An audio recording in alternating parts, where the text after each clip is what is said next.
Hello दोस्तों, हम इस वीडियो में फिजिक्स के 50 महत्वपूर्ण प्रश्न देखने वाले हैं वन लीनियर के माध्यम से तथा कुछ एक्स्ट्रा जानकारी भी मैं दूंगा।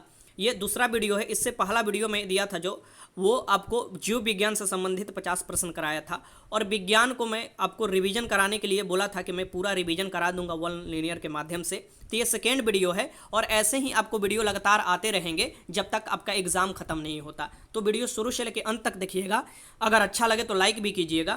तो चलिए स्टार्ट करते हैं। सबसे पहले कार्य क्या मात्रक क्या है। देखिए, कार्य का जो मात्रक होता है या ऊर्जा का जो मात्रक होता है ये जूल होता है, ये याद रखिएगा। अब मात्रक की बात आई तो 7 मूल मात्रक होते हैं। एसआई पद्धति में 7 मूल मात्रक होते हैं, उनका झट नाम याद कर लीजिए। सबसे पहले जो होता है ये लंबाई होता है, जिसका आपका मूल मात्रक मीटर होता है। दूसरे में क्या होता है, किलोग्राम जो होता है ये द्रव्यमान का मूल मात्रक में, इसकी द्रव्यमान का किलोग्राम हो जाता है। समय का क्या हो जाता है तो सेकेंड हो जाता है, ये याद रखिएगा। ताप का क्या होता है तो ताप का होता है केल्विन। विद्युत धारा का क्या हो जाता है तो विद्युत धारा का एम्पियर हो जाता है मूल मात्रक। ज्योति तीव्रता का क्या होता है तो ज्योति तीव्रता का कैंडेला हो जाता है। और वहीं पदार्थों के परिमाण का क्या हो जाता है मूल मात्रक तो वो मोल हो जाता है। ये जो है ये मूल मात्रक कहलाते हैं और इसी की सहायता से व्युत्पन्न मात्रक निकाले जाते हैं। 2 संपूरक मूल मात्रक भी होते हैं। ये 2 संपूरक जो एसआई पद्धति में मूल मात्रक है, एक समतल कोण के लिए रेडियन होता है, ठीक, रेडियन याद रखिएगा, RAD द्वारा इंगित किया जाता है। एक घन कोण के लिए स्टेरेडियन होता है, जिसे SR द्वारा इंगित किया जाता है, छोटा SR द्वारा, ठीक। इसे याद रखिएगा क्योंकि क्वेश्चन पूछ देता है।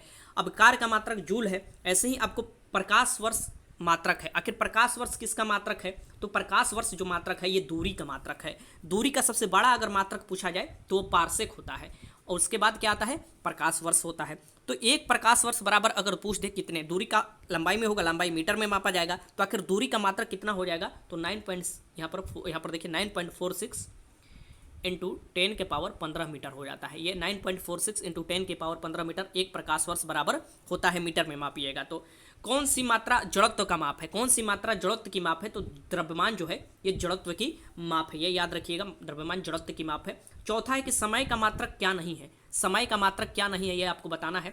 तो समय का मात्रक प्रकाश वर्ष नहीं है। समय का मात्रक जो ये प्रकाश वर्ष जो है ये किसका मात्रक है कि ये दूरी का मात्रक है। मैंने ऊपर ही बताया आपको कि एक प्रकाश वर्ष बराबर क्या होता है तो 9.46 इंटू 10 के पावर 15 मीटर होता है। ये समय का नहीं दूरी का मात्रक है। और यहाँ पर पार्सक इकाई है। आखिर पार्सक किसकी मात्रक है तो मैंने बताया ना, दूरी के सबसे जो बड़ा मात्रक है ये हो जाएगा पार्सक।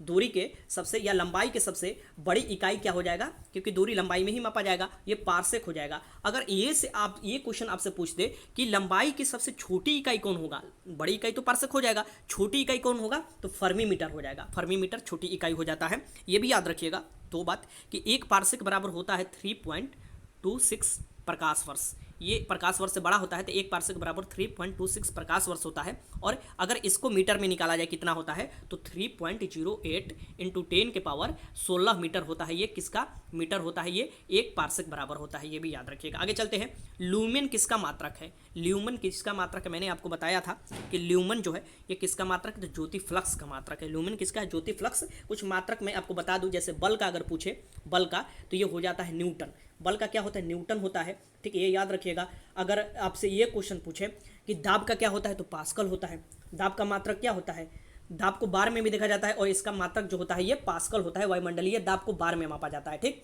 और ऐसे अगर दाब पूछे तो आपको पास्कल लगाना है। ध्वनि की तीव्रता पूछे तो आपको डेसिबल हो जाता है, ऐसे आपको लगा लेना है। तापमान के पूछे तो डिग्री सेल्सियस में, आवृत्ति को पूछे तो हर्ट्ज में मापा जाता है, ठीक। तो ये सब मैं आपको बताया, जैसे कि विद्युत धारा को एम्पियर में, ज्योति तीव्रता को कैंडेला में, पदार्थ के परिमाण को मोल में, ये सब तो मैंने आपको मूल मात्रक में ही बताया। तो ऐसे अगर पूछता है तो आराम से आप लगा लीजिएगा। आगे चलते हैं। तो क्यूरी किसकी इकाई है, ये देख सकते हैं क्यूरी किसकी इकाई है तो ये रेडियो एक्टिव धर्मिता की इकाई है। क्यूरी किसकी है तो रेडियो एक्टिव धर्मिता की इकाई है। देखिए दाब का आ गया, दाब किसका मात्रक है तो दाब का मात्रक जो हो जाएगा, दाब नहीं, दाब का मात्रक क्या हो जाएगा पास्कल हो जाएगा। ऐसे ही आपको याद रखना होगा, ठीक। अब ये पूछ दे कि इलेक्ट्रॉन वोल्ट किसका मात्रक है, ये क्वेश्चन पूछा हुआ है बीपीएससी में। इलेक्ट्रॉन वोल्ट जो है ये ऊर्जा का मात्रक है, ये याद रखिएगा। ऐसे आपका मूल मात्रक जो होते हैं ये याद रखिएगा, मूल मात्रकों की संख्या एसआई पद्धति में 7 है। ये क्वेश्चन पूछा हुआ है तो ये भी याद रखिएगा। क्वेश्चन कैसे भी घुमा फिरा कर पूछ देता है तो आपको याद रखना है। अब 3-4 और मात्रक जो बार बार पूछता है, जैसे विद्युत धारिता। विद्युत धारिता का अगर पूछता है तो ये फैराडे होता है। क्या होता है, फैराडे होता है। और अब ये पूछे कि विद्युत चुंबकीय प्रेरण, चुंबकीय प्रेरण का पूछे तो गॉस होता है। चुंबकीय प्रेरण का ये भी बीपीएससी में पूछा हुआ है, गॉस। और चुंबकीय क्षेत्र की तीव्रता का अगर पूछे तो या तो टेस्ला होगा इसका या वेबर मीटर स्क्वायर होगा, टेस्ला या वेबर मीटर स्क्वायर, इसे आप दोनों में माप सकते हैं। विद्युत विभवांतर का वोल्ट होता है, ये आप जानते हैं। तो जितना था मैं आपको बता दिया, आगे की तरफ चलते हैं। कैंडेला मात्रक है, देखिए आ गया कैंडेला किसका मात्रक है, तो ज्योति तीव्रता का मात्रक है। मैंने आपको मूल मात्रक में बताया था। जूल किसकी मात्रक, जूल ऊर्जा का भी और आपको कार्य का भी, ये याद रखिएगा जूल किसकी इकाई है। मात्रकों की अंतर्राष्ट्रीय पद्धति कब लागू की गई थी, तो जो मात्रकों की अंतर्राष्ट्रीय पद्धति थी ये 1971 में लागू की गई थी, ये याद रखिएगा। खाद्य ऊर्जा को हम किस इकाई में मापते हैं, जो खाद्य ऊर्जा है इसे हम लोग कैलोरी में मापते हैं, कैलोरी में मापते हैं। अब देखिएगा कि जैसे बोला जाता है कि गांव के क्षेत्र के लिए जो गरीबी रेखा निर्धारण किया जा रहा था तो कैलोरी का मान 2400 था, और शहरी क्षेत्र के लिए कम से कम आपको चाहिए 2100 कैलोरी चाहिए। अगर इससे कम लेते हैं तो गरीब माने जाते थे, तो ये आपको निर्धारण किया गया था। शहरी क्षेत्र के लिए 2100 कैलोरी और ग्रामीण क्षेत्र के लिए 2400, क्योंकि ग्रामीण में ज़्यादा लोग मेहनत करते हैं। विद्युतीय मात्रा की इकाई है, जो विद्युत मात्रा की इकाई है ये कौन सी है, तो ये एम्पियर में मापा जाता है। विद्युतीय मात्रा की इकाई क्या है, तो एम्पियर है, ये याद रखिएगा। एसआई पद्धति में लेंस की इकाई क्या है, बहुत महत्वपूर्ण क्वेश्चन है कि लेंस की इकाई क्या है एसआई पद्धति में, ठीक। लेंस की शक्ति है, पावर ऑफ लेंस की इकाई है, डायोप्टर में मापा जाता है। क्या होता है, डायोप्टर में, ये याद रखिएगा। डेसिबल किसे नापने के लिए प्रयोग किया जाता है, मैंने बताया ना डेसिबल किसे, तो वातावरण में ध्वनि या ध्वनि की ये मात्रक जो है ये डेसिबल में इसका उपयोग किया जाता है, ठीक। ये क्वेश्चन पूछ सकता है। नॉटिकल मील किसके लिए, तो समुद्री दूरी के लिए नॉटिकल मील की किया जाता है। क्यूरी रेडियो सक्रियता के लिए मैंने ऊपर आपको बताया था। ऐसे क्वेश्चन पूछता है तो आपको बताना है, आराम से सोच समझकर क्वेश्चन लगा लेना है और इधर उधर नहीं भागना है, ठीक। विद्युत आवेश का पूछे तो कुलम्ब हो जाता है, विद्युत आवेश का क्या हो जाता है, कुलम्ब हो जाता है, ठीक। आगे चलते हैं। डेसिबल हो गया। एम्पियर नापने किसकी इकाई है, तो ये करंट मापता है, इसकी बिजली, ये आपको एम्पियर में, ठीक, ये आप देख सकते हैं। आगे चलते हैं। यंग प्रत्यस्थता का गुणांक का एसआई मात्रक है। यहाँ देखिए यंग प्रत्यस्थता गुणांक का जो एसआई मात्रक है ये न्यूटन प्रति मीटर स्क्वायर होता है, न्यूटन प्रति मीटर स्क्वायर होता है। जैसे बल अघूर्ण का मात्रक क्या होता है, बल अघूर्ण का मात्रक न्यूटन मीटर हो जाता है, वैसे ही आपको यंग प्रत्यस्थता का न्यूटन मीटर स्क्वायर हो जाता है, ठीक। ये याद करिएगा क्योंकि ये पूछ देता है। जैसे दृढ़ता गुणांक का मात्रक भी न्यूटन मीटर स्क्वायर होता है, ठीक। दृढ़ता गुणांक का मात्रक, ठीक। कार्य का मात्रक तो जूल होता ही है, ये आपको पता ही होना चाहिए। जूल के साथ साथ एक और मात्रक होता है, वाट सेकेंड भी होता है कार्य का मात्रक, और न्यूटन मीटर भी होता है। तो ये आपके ऊपर है, आप कैसे निकाल सकते हैं। जैसे जैसे फ्लक्स घनत्व का होता है टेस्ला, यहाँ पर देखिए माफ़ कीजिएगा, मैं आपको यहाँ पर बता दूं कि सबसे पहले प्रदीप्त घनत्व का जो होता है लक्स होता है, फ्लक्स घनत्व का टेस्ला होता है, ज्योति फ्लक्स का क्या होता है, लूमेन होता है। ये तीनों मैं बता दिया क्योंकि इसमें बार बार कन्फ्यूजन होता है। और एक कन्फ्यूजन और होता है, जैसे कि आपका त्वरण का पूछे तो मीटर प्रति सेकेंड स्क्वायर हो जाता है, ये लगा लेते हैं। संवेग का पूछे तो किग्रा मीटर प्रति सेकेंड स्क्वायर होता है। आवेग का पूछे, संवेग आवेग में कन्फ्यूजन होता है तो न्यूटन सेकेंड होता है, किसका, आवेग का होता है, ये याद रखिएगा, ठीक। ये सब आपसे पूछता है तो आप लगा लीजिएगा। अब वाट किसका होता है, तो वाट जो होता है ये शक्ति का मात्रक होता है, किसका, शक्ति का मात्रक वाट होता है, और ऊर्जा का जूल होता है, ठीक। ये याद रखिएगा। एक खगोलीय इकाई संबंधित है, जो एक खगोलीय इकाई संबंधित है ये किससे, तो सूर्य और पृथ्वी की दूरी से संबंधित है। एक खगोलीय इकाई सूर्य और पृथ्वी के दूरी से संबंधित है। कौन वेक्टर मात्रक है, वेक्टर और स्केलर दो होता है इसकी, सदिश और अदिश। अदिश जो है जिसमें आपको क्या चाहिए, सदिश और अदिश में क्या अंतर है कि अदिश उसे कहते हैं जैसे वह भौतिक राशि जिसमें केवल परिमाण चाहिए, ठीक, केवल आपको परिमाण चाहिए उसे हम लोग अदिश कहते हैं। लेकिन अगर यही परिमाण के साथ दिशा भी चाहिए तो वो हो जाता है सदिश राशि। तो ये कौन से वेक्टर है, तो बल जो हो जाएगा ये सदिश हो जाएगा, और अदिश में क्या हो जाएगा, अदिश जो हो जाता है इसकी स्केलर क्वांटिटी से बोला जाता है, और वेक्टर को क्या बोला जाता है, हिंदी में सदिश बोला जाता है, ठीक। तो ये बल हो जाएगा, और अदिश में राशि में हो जाएगा ऊर्जा, ठीक। ये याद रखिएगा। विद्युत धारा, ताप, दाब, ये सभी क्या है, अदिश राशि हैं, ये याद रखिएगा। पदार्थ के संवेग और वेग के अनुपात को कौन सी भौतिक राशि प्राप्त की जाती है, पदार्थ के संवेग और वेग, ठीक। संवेग बराबर क्या होता है, एम वी, पी बराबर क्या होता है, एम वी होता है, और बटा में क्या कर दीजिए, वेग का अनुपात बोल रहा है, वेग कर दीजिए, ये कट जाएगा तो मात्र आपको क्या मिलेगा, एम मिलेगा, एम इसकी द्रव्यमान मिलेगा, ठीक। तो ये द्रव्यमान हो जाएगा। बीमा mL/t², ये किसका अनुरूप है, तो ये किसका अनुरूप है, ये निकालने के लिए आपको ये भी तो आना चाहिए आखिर। तो बल का बराबर क्या होता है, बल बराबर आपको क्या होता है, F बराबर एम ए होता है, एम ए होता है, एम के बड़ा एम लिख सकते हैं। अब ए बराबर क्या होता है, मीटर प्रति सेकेंड स्क्वायर होता है, ठीक। तो ये याद रखिएगा, मीटर का क्या हो जाएगा, लंबाई मीटर हो जाएगा, और सेकेंड स्क्वायर का क्या हो जाएगा, यहाँ पर मीटर प्रति सेकेंड स्क्वायर। तो ये आपको क्या हो जाता है, बल का ये आपको अनुरूप हो जाएगा। एक लड़की झूले पर बैठी स्थिति में झूला झूल रही है, उस लड़की को खड़े हो जाने पर दोलन का आवर्तकाल होगा। देखिए खड़े हो जाने पर अगर झूला झूल रही है और खड़ा हो जाती है तो दोलन का आवर्तकाल कम हो जाएगा, ठीक। आप देखेंगे कि गर्मियों के दिनों में पटरियाँ क्या हो जाती है, पटरी को छोड़ा जाता है ना बीच में जगह, वो इसलिए कि गर्मी के दिन में वो बढ़ता है, और बढ़ता है तो पटरी एक दूसरे पर सिट जाता है, इसकी चपकता है, ये एक दूसरे पर पटरी ना चढ़ पाए, इसलिए देखिएगा रेलवे पटरी के बीच में कभी कभी जगह छोड़ा जाता है। ये क्यों बताइए, क्योंकि ये क्वेश्चन पूछा हुआ था। ठीक, गर्मी के दिन में क्या होता है, लंबाई बढ़ने लगता है। अब वैसे ही आप देखिएगा घड़ी के दिन, घड़ी जो होगा गर्मी के दिन में सुस्त हो जाता है, क्योंकि उसका आवर्तकाल क्या हो जाता है, बढ़ जाता है, सुस्त हो जाता है, आवर्तकाल बढ़ जाता है इसी कारण से। ठीक, अब घूर्णन करती एक गोल में पर अचानक एक लड़का आकर बैठ जाता है तो उसकी मेज की कोणीय वेग क्या हो जाएगा, उस मेज की कोणीय वेग हो जाएगा कम। ठीक, कम हो जाएगा। यदि किसी चली हुई वस्तु के वेग को दोगुना कर दिया जाए तो उसकी गतिज ऊर्जा, देखिए गतिज ऊर्जा के बारे में पूछ रहा है कि उसकी गतिज ऊर्जा यहाँ पर होगा, क्या प्रभाव पड़ेगा गतिज ऊर्जा। तो अगर भी दुगुना हो रहा है, 2 भी हो रहा है, तो गतिज ऊर्जा का फॉर्मूला क्या होता है, हाफ mv स्क्वायर होता है ना जी। तो हाफ mv भी स्क्वायर हो रहा है, इसकी 2 भी है, तो ये 4 गुना ना सीधे हो जाएगा गतिज ऊर्जा। तो गतिज ऊर्जा क्या हो जाएगा, 4 गुना हो जाएगा। ठीक, ये याद रखिएगा। किसी पिंड के द्रव्यमान तथा भार के अंतर होता है, क्योंकि देखिए किसी पिंड में द्रव्यमान तथा भार में अंतर होता है। क्यों अंतर होता है, तो द्रव्यमान जो होता है ये स्थिर होता है, ये कहीं भी ले जाइए द्रव्यमान स्थिर होगा, जबकि भार क्या होता है, परिवर्तन होता है। क्यों परिवर्तन होता है, जो जी का मान है ना, जी वो असल में भार होता है, mg होता है, वहीं आपको भार होता है। m इसकी द्रव्यमान और जी आपको इधर उधर आपको डिफरेंट होता है। ठीक, आपको ध्रुव पर अलग होगा, विषुवत रेखा पर अलग होगा, ऊपर जाने पर अलग होगा, नीचे जाने पर अलग होगा। यही जी जो है, यही भार जो होता है, भार को परिवर्तन कर देता है। भार का फॉर्मूला जो होता है mg होता है। ठीक, और द्रव्यमान में कोई परिवर्तन नहीं होता है। ठीक, यही अंतर होता है भार और द्रव्यमान में। किसी भी स्थिर या गतिशील वस्तु की स्थिति और दिशा में तब तक कोई परिवर्तन नहीं हो सकता जब तक उस पर कोई बाह्य बल क्रिया ना हो। ये क्या है, ये आपको न्यूटन के प्रथम नियम है। न्यूटन के गति का प्रथम नियम क्या कहता है कि कोई भी वस्तु को विरामावस्था में रहने की गुण पाया जाता है जब तक उस पर कोई बाहरी बल अच्छेपित ना किया जाए। ठीक, तो यही बोल रहा है कि कोई भी वस्तु जो है अपनी स्थिति में रहेगा जब तक परिवर्तन नहीं करेगा, जब तक उस पर कोई बाह्य बल सक्रिय ना हो। ठीक, ये न्यूटन के प्रथम नियम कहलाता है। ठीक, ये याद रखिएगा, क्योंकि न्यूटन ने 3 नियम दिया था। प्रथम नियम को जड़त्व के नियम भी बोला जाता है। ठीक, ये सब आपको, जैसे प्रथम नियम को गैलीलियो नियम भी बोला जाता है, जड़त्व के नियम में बोला जाता है। ठीक, ये दोनों याद रखिएगा, पूछ देता है। ठीक, तो बाह्य बल के अभाव में किसी वस्तु की अपनी विरामावस्था या समान गति का बनाए रखता है। अगर गति में है तो गति में रहेगा, और अगर विरामावस्था में तो विरामावस्था में रहेगा, जब तक उस पर कोई बाहरी बल नहीं लगाता है। अगर प्रथम नियम से पूछे कि क्या मिलता है, तो प्रथम नियम से बल की परिभाषा मिलता है। या याद रखिएगा, बहुत महत्वपूर्ण क्वेश्चन है, बीबीआई लगा लीजिए। प्रथम नियम से न्यूटन की बल की परिभाषा मिलता है। जैसे कोई ठहरी हुई मोटर या रेलगाड़ी अचानक अगर चलने पड़े तो उसमें बैठे हुए यात्री पीछे की ओर झुक जाते हैं, ये प्रथम नियम के कारण ही होता है। चलती हुई मोटर कार अचानक रुकता है तो उसमें बैठे हुए यात्री जो है रुकने पर आगे की तरफ झुक जाते हैं। ठीक, ये जो है ये भी प्रथम नियम पर होता है। तो ये सब आपको याद रखना है। आगे चलते हैं। किसी असंतुलित बल द्वारा किसी पिंड में उत्पन्न त्वरण, किसी असंतुलित बल द्वारा किसी पिंड में उत्पन्न बल के क्या होता है, अनुक्रमानुपाती होता है। ये याद रखिएगा। क्वेश्चन नंबर 29 है कि न्यूनतम के माफ कीजिएगा, न्यूटन के, यहाँ होगा न्यूनतम नहीं, न्यूटन होगा यहाँ पर। देखिए न्यूटन जो होगा, न्यूटन के गति के तीसरे नियम के अनुसार क्रिया प्रतिक्रिया के संबंध बल है। क्रिया और प्रतिक्रिया एक दूसरे पर लगता है, मीन्स कि हमेशा भिन्न भिन्न वस्तुओं पर लगेगा। मान लीजिए हम लिख रहे हैं तो हम ये टैब पर क्रिया मीन्स की लगा रहे हैं, बल लगा रहे हैं, और उधर से वो बल लगा रहे हैं। ठीक, तो ये आपको भिन्न भिन्न वस्तु पर लगता है, वो मुझ पर लगाता है, हम उस पर लगाते हैं। ठीक, तो ये याद रखिएगा।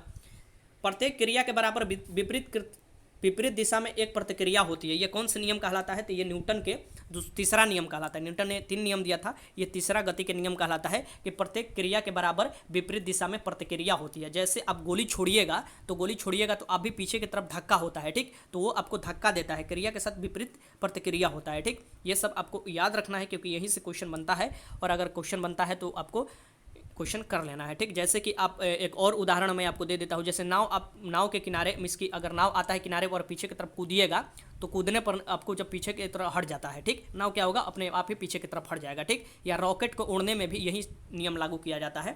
ठीक, ये याद रखिएगा। जल में तैरना न्यूटन की गति के किस नियम, ये तो आप जानते ही, जल में तैरे होंगे तो ये भी तृतीय नियम है। जल में छपाछप मारते हैं तो उधर से वो आपको बल लगाते हैं, इधर से आप बल लगाते हैं, तो ये भी तृतीय नियम से होता है। कोई पिंड तब तक विरामावस्था में ही बना रहेगा जब तक उस पर बाह्य बल कार्य ही करता है। यहाँ पर देखिए ये नियम कार्य नहीं करता, ये आपको ये होगा कार्य नहीं करता है तो वो न्यूटन के प्रथम नियम कहलाता है। ये न्यूटन ने बोला था कि प्रथम नियम ने कि कोई भी वस्तु विरामावस्था में रहेगा जब तक उस पर कोई बाहरी बल ना लगाया जाए। ठीक, ये आपको दिया था न्यूटन ने। ठीक, आगे देखते 33 देखिए। किसी पिंड उस गुणधर्म को क्या कहते हैं जिससे वह सीधी रेखा में विरामा या एक समान गति की स्थिति में किसी भी परिवर्तन का विरोध करती है। तो ये जड़त्व का नियम कहलाता है कि किसी भी परिवर्तन का विरोध करती है, जैसा है वैसे ही रहना चाह रही है। तो किसी पिंड उस गुणधर्म को क्या कहते हैं जिससे वो सीधी रेखा में विराम या एक समान गति की स्थिति में किसी भी परिवर्तन का विरोध करती है। अगर विरामा है तो आप गति नहीं करेगी, ठीक। अगर अगर गति में है तो वो रुकना नहीं चाहेगी। ये जो आपको फिर इसको डिस्टर्ब किया जाता है, इसका विरोध ये जो करता है, ये आपको जड़त्व का नियम कहलाता है। और जड़त्व से द्रव्यमान का परिभाषा ये आपको मिलता है। जो जड़त्व, देखिए न्यूटन के प्रथम नियम को जड़त्व के नियम भी बोला जाता है और उसी से बल की परिभाषा मिलता है, ये याद रखिएगा, ठीक। न्यूटन के पहले नियम, यहाँ देखिए आ गया क्वेश्चन, जड़त्व के नियम कहलाता है और इससे बल की परिभाषा, और गैलीलियो के नियम भी बोला जाता है इसे, ये भी याद रखिएगा। गाड़ी खींचता हुआ घोड़ा किस बल के कारण आगे बढ़ता है? गाड़ी खींचता हुआ जो घोड़ा होता है ये किस बल के कारण? तो पृथ्वी द्वारा घोड़े के पैरों पर आरोपित बल से। जो पृथ्वी है ये घोड़े के पैर पर बल आरोपित करता है और घोड़ा आगे की तरफ अपना पैर बढ़ाता है, तो ये जो होता है ये इस बल के कारण आगे बढ़ता है। चलती हुई बस अचानक ब्रेक लगती है, उसमें बैठे हुए यात्री आगे दिशा में गिरते हैं। ये आपको आगे दिशा में गिरते हैं या अगर अचानक चलती है तो पीछे की तरफ गिरते हैं, तो ये जो दोनों हो जाता है ये न्यूटन के प्रथम नियम के अकॉर्डिंग होता है, ठीक।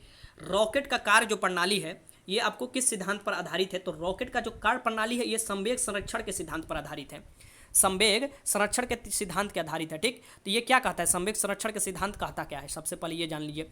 यदि कणों के किसी समूह या निकाय पर कोई बाह्य बल नहीं लग रहा हो तो उस निकाय का कुल जो संवेग नियत रहता है, अर्थात टक्कर के पहले और टक्कर के बाद जो संवेग होगा वो बराबर होगा। ये आपको संवेग के संरक्षण सिद्धांत कहलाता है, ठीक। ये याद रखिएगा।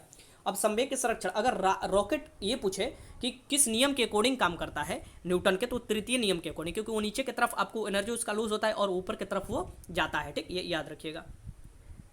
प्रणोदक का इस्तेमाल किया जाता है इसमें एनर्जी के तौर पर।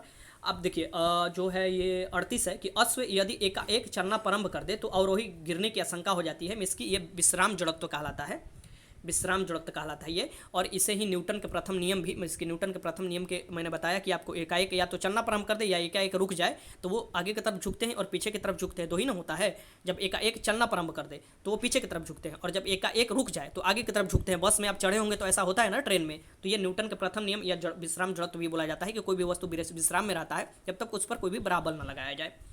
39 देखिए, क्रिकेट के खिलाड़ी तेजी से आते हुए बॉल को क्यों अपने हाथ के पीछे खींचकर पकड़ता है? क्योंकि आप देखिएगा क्रिकेट खेले होंगे तो जो ऊपर से इसकी तेजी से बॉल आता है तो आप पीछे की तरफ खींचते हैं, क्योंकि जो बॉल है उसे विरामा अवस्था में लाते हैं आप, ठीक। बॉल जो है ये विरामा स्थिति में आ जाए इसलिए आप पीछे की तरफ खींचते हैं और धीरे धीरे बॉल विरामा स्थिति में आ जाता है और आपको चोट भी नहीं लगता है। बल गुणनफल है, बल किसका किसका गुणनफल है? तो बल जो गुणनफल है इसकी F बराबर क्या होता है? ma, इसकी मास और एक्सीलेशन का, इसकी द्रव्यमान और त्वरण का ये क्या हो जाएगा? गुणनफल। जब कोई व्यक्ति चंद्रमा पर उतरता है तो उसके शरीर में उपस्थित, जब कोई व्यक्ति है, मान लीजिए कोई व्यक्ति है, मान लीजिए हम ही हैं, अगर चंद्रमा पर हम जा रहे हैं और हम उतरते हैं तो क्या हो जाएगा ये आपको बताना है। देखिए मास जो होगा ना वो सेम का सेम रहेगा, लेकिन भार जो है ये घटता है। देखिए चंद्रमा पर जो गुरुत्वाकर्षण यहाँ के गुरुत्वाकर्षण के 1/6 होता है, इसलिए वहाँ पर मोटे मोटे देखिएगा कपड़ा पहनकर लोग वहाँ पर भेजते हैं। अगर वो नहीं भेजे तो वहाँ पर हवा अगर थोड़ा भी चले तो वो उधिया कर चले जाएंगे, वायुमंडल के बाहर चले जाएंगे, ठीक। तो ये जो है ये 1/6 हो जाता है, क्योंकि वहाँ पर अगर थोड़ा से भी उछाल कीजिएगा चंद्रमा पर तो बहुत ज़्यादा उछाल कर दीजिएगा, क्योंकि वहाँ पर जो चंद्रमा का गुरुत्वाकर्षण है, गुरुत्वबल है, वो पृथ्वी का 1/6 लगता है, ये याद रखिएगा। और इसी के कारण वहाँ पर भार चेंजिंग होता है, लेकिन द्रव्यमान कहीं पर भी चेंजिंग नहीं होता है, द्रव्यमान सेम के सेम रहता है, ठीक। अब यहाँ पर देखिए हम भूमध्य रेखा से ध्रुव की ओर जाते हैं तो जी का मान, जी यही है, जी का मान जो 9.8 होता है, जी का मान होता है मीटर प्रति सेकंड स्क्वायर। तो जी का मान क्या होता है? ये पृथ्वी गुरुत्व का मान है जी, और इसका क्या होता है? तो अब देखिएगा पृथ्वी जो है, पृथ्वी के अब जो विषुवत रेखा है या भूमध्य रेखा जिसे बोला जाता है, उसकी तरफ से ध्रुव की तरफ जाइएगा, उत्तरी और दक्षिणी ध्रुव इधर जाइएगा या इधर जाइएगा, तो ये क्या हो जाता है? ये जी का मान बढ़ जाता है। जी का मान कब कब परिवर्तन होता है ये भी जान लीजिए। तो जी का मान जब परिवर्तन होता है मीन्स कि जब ऊपर की तरफ जाइएगा या नीचे की तरफ जाइएगा तो घटता है, ठीक। पृथ्वी के सतह के ऊपर जाइए या नीचे जाइए जी का मान घटता है, ठीक। पृथ्वी के ध्रुव पर जी का मान महत्तम होता है, मैक्सिमम होता है, और विषुवत रेखा जो ये है, ये जो रेखा है इस पर आपको सबसे कम होता है, ठीक। विषुवत रेखा पर जी का मान न्यूनतम होता है। पृथ्वी की घूर्णन गति अगर बढ़ता है तो जी का मान घट जाता है, और पृथ्वी की घूर्णन गति अगर घटता है तो जी का मान क्या हो जाता है? बढ़ जाता है, ठीक। यदि पृथ्वी अपनी वर्तमान कोणीय वेग चाल से अगर 17 गुना अधिक चाल से घूमने लगे, इसकी तेजी से घूमने लगे, तो भूमध्य रेखा पर रखी वस्तु का भार जो हो जाएगा वो शून्य हो जाएगा, उसका भार का कोई मतलब ही नहीं रहेगा, ठीक। वो क्या हो जाएगा? शून्य हो जाएगा, ये याद रखिएगा। आगे चलते हैं। शरीर का वजन, शरीर का वजन क्या होगा? ध्रुव पर ज़्यादा ही होगा शरीर का वजन जो होगा, क्योंकि वजन मास, मान लीजिए मास, उस पर जी जो होगा, जी लगेगा ना जी, वजन किसको कहते हैं? भार को ही mg हो जाता है, तो जी जो होता है ये ध्रुव पर अधिक होता है तो अधिक हो जाएगा। एक अंतरिक्ष यात्री या पृथ्वी तल की तुलना में चंद्र तल पर अधिक ऊंचाई छलांग लगा सकता है, क्योंकि छलांग लगा सकता है, मैंने बताया ना कि चंद्रमा पर पृथ्वी की अपेक्षा आप ज़्यादा छलांग लगा सकते हैं। जैसे कि आपका कोई भर्ती चल रहा है, आपको यहाँ पर 4 फीट कूदना है ना, तो यहाँ पर आप मानिए कि पूरा जिद्दोजहद लगा कर 4 फीट कूदे, और वहीं पूरा बल वहीं पूरा बल लगाकर अगर चंद्रमा पर आप अब कूदते हैं तो आपको 24 फीट मार देंगे। मीन्स की 1/6 वहाँ पर क्या हो जाता है, गुरुत्व हो जाता है। तो यहाँ पर 4 फीट आप चंद्रमा पर हाई जंप कीजिएगा, लेकिन माफ कीजिएगा पृथ्वी पर 4 फीट कीजिएगा, ठीक, लेकिन चंद्रमा पर 24 फीट मार दीजिएगा। इसीलिए देखते होंगे कि मोटे मोटे कपड़ा पहनाकर या जॉकेट पहनाकर भेजा जाता है, जो कि बनाया जाता है स्पेशल चंद्रमा पर भेजने के लिए, क्योंकि उसका गुरुत्व जो हो 1/6 हो जाता है यहाँ के, ठीक, ये याद रखिएगा। तो यहाँ पर द्रव्यमान पर कोई फर्क नहीं पड़ता है, भार पर मात्र फर्क पड़ता है, क्योंकि भार बराबर क्या होता है, बार बार मैंने बताया mg होता है, और g होता है जो ये बदलते रहता है।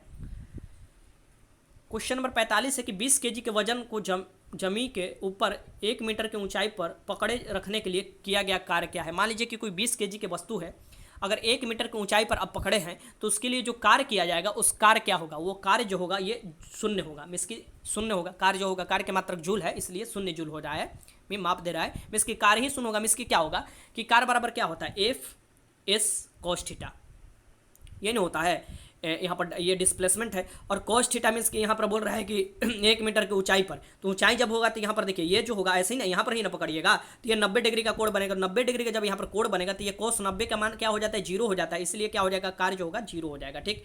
अब यहाँ पर देखिए एक व्यक्ति दीवार को धक्का देता है पर उसे विस्थापित करने में असफल रहता है, तो वो कार्य करता है, वो कोई भी कार्य नहीं करता है। अब देखिए लोग कार्य और ऊर्जा को कन्फ्यूज कर देते हैं। अब आप बोलिएगा कि हम धक्का देते हैं तो हमारा ऊर्जा, वो ऊर्जा आपका निकलता है, मीन्स कि आपको लगेगा कि हम काफ़ी मेहनत कर दिए, वो कार्य कोई नहीं किए। यहाँ पे एक दीवार को आप धक्का 2 घंटा तक देते रहिएगा, दीवार वहाँ पर वहीं पर रहेगा, लेकिन आप कार्य नहीं किए हैं, कार्य 0 है आपका, लेकिन आपका एनर्जी लॉस हुआ है, ये याद रखिएगा, ठीक। एनर्जी लॉस हुआ है, वो एनर्जी लॉस आपको थकान में वाला। तब बोलते हैं कि बहुत लोग सोचते हैं कि बचपन में हम लोग को जब पढ़ाया जाता था 9-10 में यही बतिया, तो ये बताया जाता था कि तुम तो ये अगर धक्का देते हो तो तुमने कार्य नहीं किया। तो घर पर जाकर हम लोग देखे कि धक्का दिए तो हम लोग को लगा कि अरे एनर्जी हमारा तो लॉस हुआ, तो एनर्जी को हम लोग कार्य से जोड़ पाए, मतलब वर्क से जोड़ दिए। नहीं, हमने सोचा कि एनर्जी तो लॉस हुआ है तो कुछ ना कुछ तो काम किए होंगे। नहीं, काम तुमने कुछ नहीं किया है, धक्का दिया है तो, क्योंकि डिस्प्लेसमेंट हुआ ही नहीं ना, डिस्प्लेसमेंट मींस कि खिसकाव हुआ ही नहीं ना, तब खिसकाव नहीं हुआ तो कोई काम ही नहीं किए, ठीक। तो ये आपको हो जाएगा कोई कार्य नहीं किए।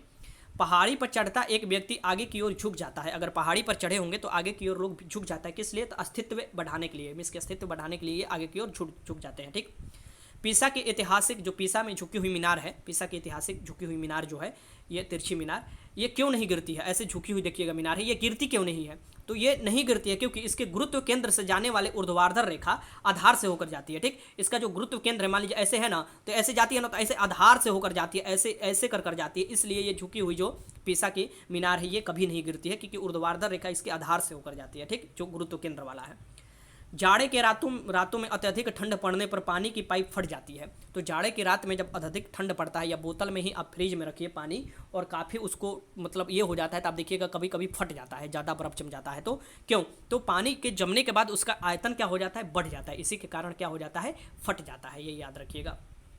पानी से भरी डाट लगी बोतल जमने पर टूट जाती है, वही बात है, इसकी सेम टू सेम बोतल के लिए भी वही बात है कि जमने पर वो आपको आयतन बढ़ जाता है, ठीक। तो ये 50 क्वेश्चन था। देखिए शुरुआत से हमने स्टार्ट किया है, ऐसा नहीं है कि 20 से क्वेश्चन मैं करा रहा हूँ, लेकिन एक बात ध्यान में रखिएगा, बस बिलीव रखिएगा, मैं पूरा का पूरा वन लिनियर के माध्यम से आपका रिवीजन करा दूंगा। बस आपको कभी भी समय मिलता है ना, जब फ्री समय मिले तभी ये सब वीडियो देखा कीजिएगा, बाकी अपना समय बुक में लगाइएगा, कभी भी समय मिले, जैसे कि खाते समय आप देख सकते हैं, या आप देख सकते हैं जैसे कभी भी आपको समय मिले, जब भी आप समझे उस समय आप देख लीजिए, रिवीजन के तौर पर झटदनी हो जाएगा। सोते समय सुन लीजिए, सो भी जाइएगा, सुन भी लीजिएगा, ठीक। तो ये अगर वीडियो अच्छा लगा तो लाइक कीजिएगा, कोई भी मन में डाउट है कमेंट बॉक्स में लिख दीजिए। वीडियो देखने का आपका बहुत बहुत धन्यवाद।